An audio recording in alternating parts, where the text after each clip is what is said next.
सर्वमंगल मांगल्ये शिवे सर्वार्थ साधिके शरण्ये त्र्यंबके गौरी नारायणी नमोस्तुते। जय माता दी। नवरात्रि में 8वें दिन माता महागौरी शक्ति की पूजा की जाती है। माँ दुर्गा की 8वीं शक्ति के रूप में माता महागौरी प्रसिद्ध है। इनका स्वरूप अत्यंत ही गोरा है, इसीलिए ही माता की तुलना शंख, चंद्रमा और कुंद के फूल से की गई है। माँ गौरी अपने भक्तों को अमोघ फल देती है। माता गौरी सुख और शांति की अधिष्ठात्री देवी है। साथ ही माता गौरी को गायन और संगीत प्रिय है। ये वृषभ यानी कि बैल पर सवार है। माता महागौरी अपने भक्तों के लिए अन्नपूर्णा है। माता महागौरा सदैव ही शिवजी के वामांग में विराजित रहती है। इसी कारण माता महागौरा महादेव की प्रिया है। और माता महागौरा कहे जाने के नाम के पीछे उनको लेकर 2 कथाएं प्रचलित है। आइए अब आप जानिए वे पावन और पवित्र कथाएं। पहली कथा के अनुसार जब माँ सती ने हवन कुंड में जलकर माता पार्वती के रूप में पर्वतराज हिमालय के घर में जन्म लिया, तब नारद जी के कहे अनुसार माता पार्वती ने ही 8 वर्ष की उम्र में शिवजी को पति के रूप में पाने के लिए कठोर तपस्या प्रारंभ कर दी। माता की उस तपस्या के कारण माता को अनेकों वर्षों तक निराहार रहना पड़ा। अनेकों वर्षों तक धूप में खड़े होकर कठिन तपस्या करनी पड़ी, जिसके कारण माता का शरीर काला पड़ गया। और जब भोलेनाथ माता की तपस्या से प्रसन्न हुए, उन्हें आशीर्वाद दिया और उन्होंने देखा कि ऐसी स्थिति में कई हजार वर्षों तक रहने के बाद माता का शरीर काला पड़ गया है और उस पर धूल जमा है। तब महादेव ने माँ को गंगा जी में जाकर स्नान करने के लिए कहा। जब माता ने वहां पर जाकर स्नान किया तो माता अत्यंत ही कांतिमान बन गई और उनके शरीर से कौशिकी नामक एक देवी का जन्म हुआ। माता का रूप गौरवर्ण हो गया और जिसके बाद से ही माता पार्वती के इस रूप को महागौरा कहा है। साथ ही माता महागौरा की एक अन्य कथा भी प्रचलित है। इसके अनुसार कालरात्रि के रूप में जब माता ने सभी राक्षसों का वध किया तो उसके बाद माता ने अपने श्वेत वर्ण को पाने के लिए कठिन तपस्या प्रारंभ की और ब्रह्मा जी को अर्घ्य दिया। तब देवी पार्वती की तपस्या से प्रसन्न होकर ब्रह्मा जी ने उन्हें हिमालय के मानसरोवर नदी में स्नान करने की सलाह दी। तब ब्रह्मा जी की सलाह को मानते हुए माँ पार्वती ने मानसरोवर में स्नान किया और इस नदी में स्नान करने के बाद ही माता का स्वरूप गौरवर्ण हो गया। इसीलिए माता के इस स्वरूप को महागौरी कहा गया है। आपको बता दें कि माँ पार्वती ही भगवती देवी का स्वरूप है। माता महागौरा अमोघ फलदायिनी है। इन्हें अष्टवर्षा भवेद गौरी यानी कि इनकी आयु 8 साल की मानी गई है। इनके वस्त्र सफ़ेद है, इसीलिए ही इन्हें श्वेतांबरा कहा गया है। इनकी 4 भुजाएं हैं और माता रानी वृष पर आरूढ़ है। इसी के कारण इनका एक नाम वृषारूढ़ा पड़ा है। माता महागौरी का ऊपर वाला दाहिना हाथ अभय मुद्रा में है तथा नीचे वाला हाथ त्रिशूल धारण किए हुए है। ऊपर वाले बाएं हाथ में डमरू धारण किया हुआ है। साथ ही नीचे वाला हाथ वर मुद्रा में है। माता महागौरा की पूजा करने से साधक को अलौकिक सिद्धियां प्राप्त होती है और माता महागौरी राहु ग्रह की स्वामिनी है। इसीलिए जो भी व्यक्ति 8वें दिन माता महागौरी की पूजा करते हैं उनके स्वतः ही राहु दोष समाप्त हो जाते हैं। ये थी माता महागौरा के नाम से संबंधित पावन एवं पवित्र कथाएं। अब आप सुनिए माता महागौरा की एक अन्य अत्यधिक ही दुर्लभ, पवित्र और पावन कथा। आइए शुरू करते हैं। यह कथा भृंगी ऋषि की है। पुराणों में वर्णित है कि भृंगी ऋषि महान शिव भक्त थे। भोलेनाथ के चरणों में उनका अनन्य प्रेम था और यह कहते हैं कि उन्होंने सपने में भी शिवजी के अतिरिक्त किसी अन्य का ध्यान नहीं किया। यहाँ तक कि वह माता पार्वती और भगवान शिव को भी अलग मानते थे। उनके मन में हमेशा ही शिवस्य चरणम केवलम यह भाव रहता था। उनकी बुद्धि यह स्वीकार ही नहीं करती थी कि शिवजी के अलावा और कोई भी मेरे लिए आराध्य हो सकता है। अपनी इसी भक्ति के चलते हुए एक बार भृंगी ऋषि भोलेनाथ की परिक्रमा करने के लिए कैलाश पर्वत पर पहुँचे। वहाँ पर हमेशा की ही तरह महादेव के बाईं ओर माता गौरा विराजित थी। महादेव समाधि में लीन थे और माता पार्वती चैतन्य थी, यानी कि उनके नेत्र खुले हुए थे।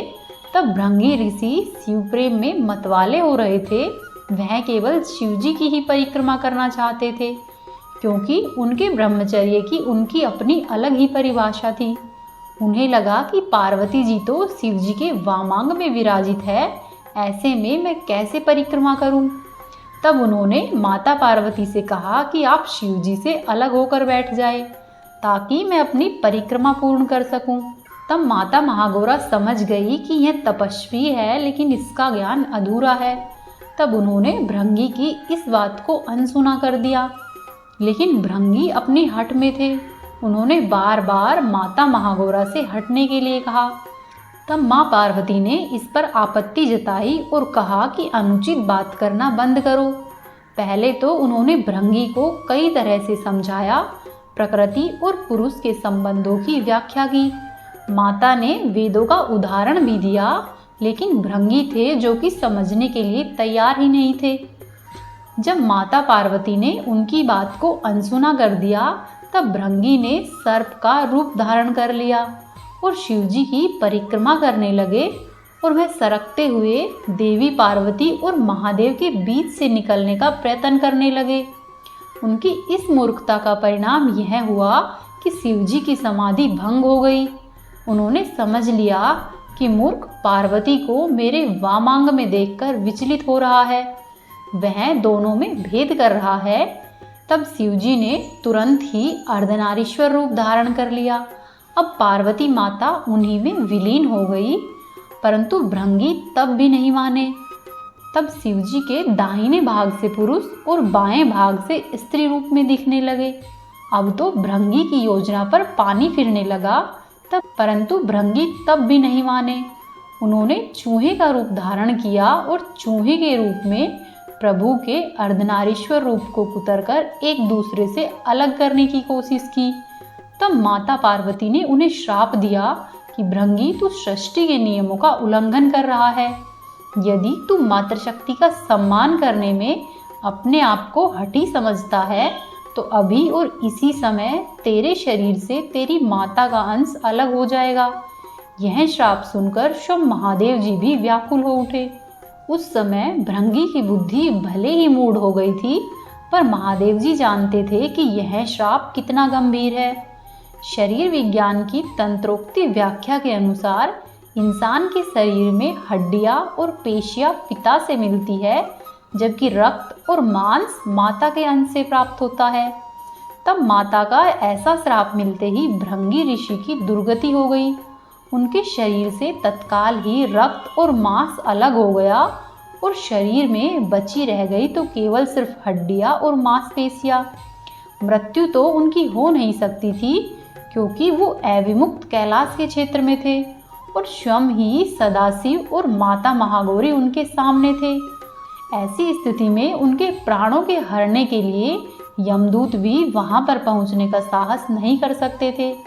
तब इतनी असह्य पीड़ा के कारण भृंगी बेचैन होने लगे, क्योंकि ये श्राप भी आदि शक्ति का दिया हुआ था और उन्होंने ये श्राप भृंगी की भेद बुद्धि को सही रास्ते पर लाने के लिए दिया था। इसीलिए महादेव जी भी उनके बीच में नहीं पड़े। अपने श्राप के चलते हुए, माता के श्राप के चलते हुए भृंगी ऋषि समझ पाए कि पितृशक्ति किसी भी सूरत में मातृशक्ति से परे नहीं है। माता और पिता मिलकर ही इस शरीर का निर्माण करते हैं, इसीलिए ही दोनों बराबर पूजनीय हैं। इसके बाद भृंगी ने असह्य पीड़ा से तड़पते हुए माता की पूजा की।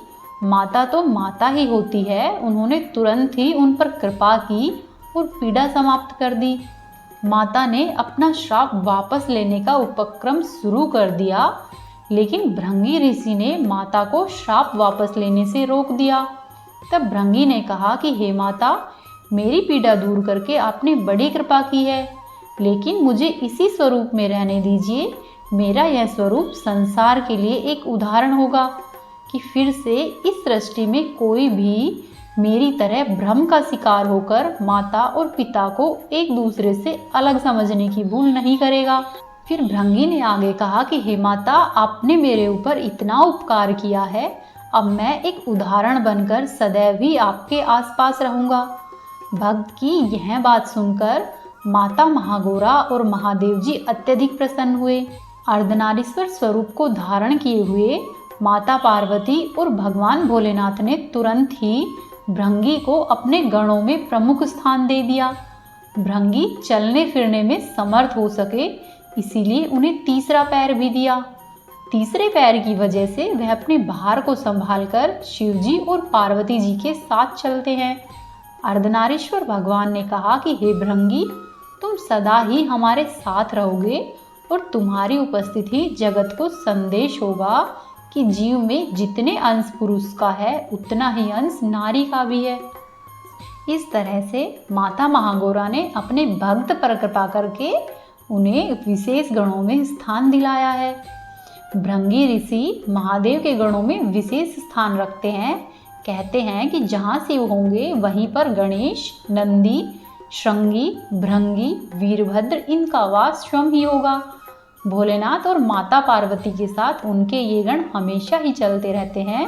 शिव जी के विवाह के लिए जब बारात चली तो उनका जिक्र मिलता है कि बिनु पद होए कोई, कोई होए बहुपद, यानी कि शिव जी के गणों में कोई बिना पैर के था तो किसी के पास एक पैर अधिक था, और यह पैर अधिक वह भृंगी के पास ही था। इस तरह से माता महागौरा ने उन्हें श्राप से राहत पाने के लिए एक पैर अधिक प्रदान किया था। ये थी आज की कथाएं। उम्मीद है आपको पसंद आई होगी। वीडियो को लाइक करें, चैनल को सब्सक्राइब करें और वीडियो को शेयर करें।